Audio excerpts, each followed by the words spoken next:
How to Pay for the Green New Deal by Yeva Nersisyan and Randall Wray.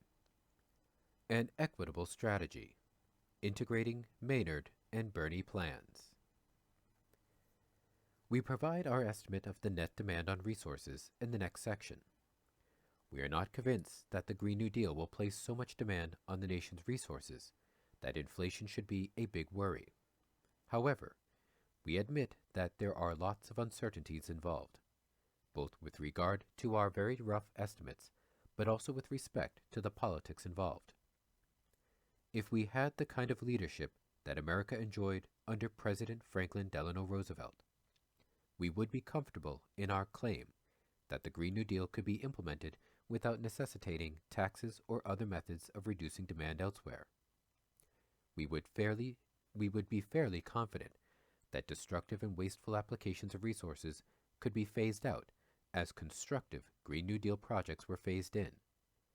We would expect that a combination of voluntary savings plus administrative controls on wage and price hikes would be sufficient. However, we recognize that after a half-century of neoliberal dismantling of the institutions of democratic governance, those hopes could be overly optimistic. President Obama taught us that the audacity of hope is really too audacious a foundation on which to build reform. So in this section, we will propose a policy along the lines of Keynes's recommendations to pay for the war, assuming that inflation is a real danger. If that turns out to be true, we need a plan to reduce inflation pressures. To reduce consumption of resources, we would need targeted taxes that would be effective in lowering aggregate demand.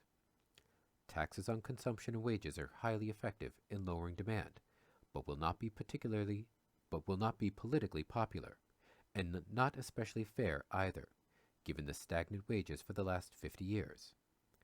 Workers have been paying for neoliberalism for 2 generations. We cannot ask them to pay more to reverse the damages done. Keynes's recommendations were formulated on the prospects of conducting a bloody war with huge sacrifices that had to be made. Ours are made in the context of potentially significant sacrifices, but if successful would avoid tremendous loss of life and property. In terms of the challenges ahead, they are huge, and the consequences could be greater than those of World War II. However, these sacrifices required to achieve success are much less. We will assume in this section that we find that the resources released from destructive uses and mobilized are not sufficient to meet the requirements of the Green New Deal programs. Thus, inflation pressures arise. It is difficult to know how large these will be. The question is how to address inflation pressures.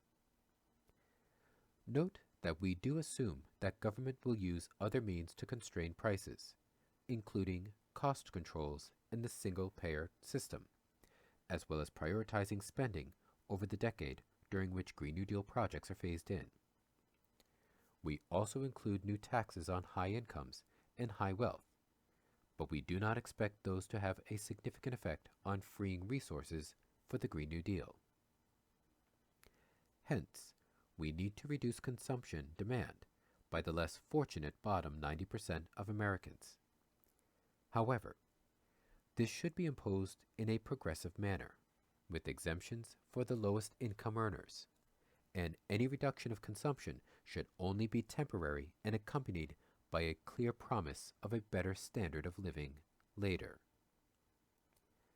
Senator Bernie Sanders has formulated a plan to pay for Medicare for all, proposing a supplemental payroll tax on employers equal to an additional 6.2% of payroll, plus an additional payroll tax surcharge on employees of 2.2%, plus an array of other progressive taxes, which he has projected would raise $1.4 trillion annually.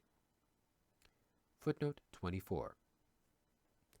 He includes progressive income tax rates, taxing capital gains and dividends at the same rate as income from work, limiting tax deductions for the rich, adjusting the estate tax, and savings from health tax expenditures. His total tax take is estimated at nearly $1.4 trillion annually. We are not including the other tax changes here, nor are we adopting the tax increase to raise revenues to pay for Medicare for All. The purpose is to release resources in this particular case.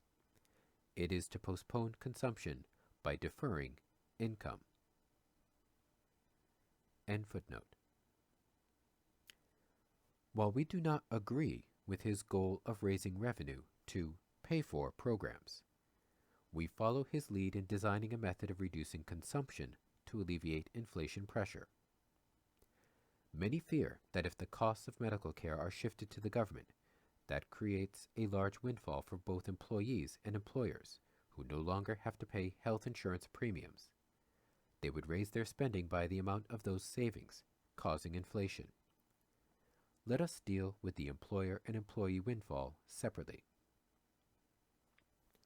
Employers would face substantially reduced labor costs. In 2017, employers paid a median of about $13,000 in premiums per worker for an employer-based family coverage plan. Footnote 25. In 2010, the median employer cost of healthcare was 12.8% of payroll. Claxton and D'Amico, 2011. In 2017, employers paid about 70% of the cost of a plan for family coverage, while workers paid about 30%.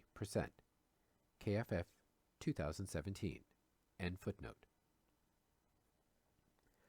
As Medicare for All replaces private insurance plans, employers will enjoy substantial savings. It is difficult to know how employers would react to elimination of healthcare costs. If unions were strong, they might be able to induce employers to offer other kinds of benefits or to raise wages. Some have argued that employers would oppose the movement to Medicare for All because they use good healthcare coverage as a recruiting device, so offering other kinds of benefits would be an option. We think that in the current environment, most of the savings will be retained by employers, although some might indeed offer longer vacations, shorter work weeks, or childcare as attractive benefits. The question is, what will firms do with the retained savings? Some worry they would raise wages, which would increase incomes and thus consumption. Alternatively, perhaps the savings would show up as profits to be consumed by owners or highly paid executives, to be invested in new plant and equipment, or simply to be saved and perhaps used for stock buybacks that push equities prices ever higher. If they spent them, this would absorb resources, and hence our estimates of the resources released by Medicare for All would be overstated. We think that it is also highly unlikely when oil or other input prices rise, raising firms' costs, their spending on inputs rises, and there is some pressure on inflation. When input prices fall, their spending on inputs falls. The pressure on aggregate prices is downward when costs of production fall. We suggest that the main effect of removing healthcare costs from employer costs will be deflationary, not inflationary. We believe U.S. employers will use the savings to make their production more competitive, domestically and internationally, by lowering prices. However, as workers' spending on healthcare premiums falls and take-home pay rises, some portion of this can go to increase consumption. Certainly, workers will use some of that for increased consumption, but they can also reduce debt and increase saving. Still, there could be some increased consumer demand and some pressure on inflation. To allay fears of inflation, we propose to repurpose the payroll tax part of Senator Sanders' proposal. We would impose a surcharge of 4.6% on the employee portion of the payroll tax. This could be applied in a progressive manner, with a lower surcharge on lower wages and with the lowest wages exempt. The goal is not to raise funds to pay for benefits, but rather to defer compensation of employees, based on Keynes's plan to pay for the war. In this case, the purpose of the tax is to temporarily reduce workers' compensation. Over time, Social Security benefits would be raised to compensate workers for their sacrifice during the implementation of the Green New Deal projects that are required to reverse climate change. The surcharge payroll tax on workers could be phased out in the future as Green New Deal demands on resources decline and as the nation's productive capacity increases. As Keynes recommended, the deferred compensation, given as a boost to Social Security benefits, can be allocated in a progressive manner, with larger supplements paid to the lowest benefits, tapering down for the highest. Also, as Keynes recommended, the payroll surcharge, similar to his capital levy, would be imposed as soon as the Green New Deal begins, while the benefit supplements would be delayed until the inflation danger has passed. The surcharges paid by employees would also be phased out only after inflation pressures subside. If we presume that these surcharges will be levied on the hospital insurance portion, HI, of taxable payroll, which, at about 45% of GDP, is 25% larger than old age survivors and disability insurance, OASDI, payroll, they would remove about $400 billion of income annually, equal to 2% of GDP. Footnote 26. The logic behind applying them to HI rather than to OASDI is not only that the base is larger, but also that the tax is designed to offset some of the benefits of moving to a universal single payer. End footnote. Footnote 27. See SSA 2018 and CMS 2018. End footnote. We will add this as a net source of resources to offset Green New Deal requirements. The surcharge on payroll taxes acts like a sinking fund, not to be used to finance future Social Security or the expansion of Medicare spending to all, but to reduce aggregate demand. But to reduce aggregate demand now, on the promise that Social Security retirement will be boosted as deferred compensation. Note that workers are generally better off with the single-payer plan, even with the tax surcharge.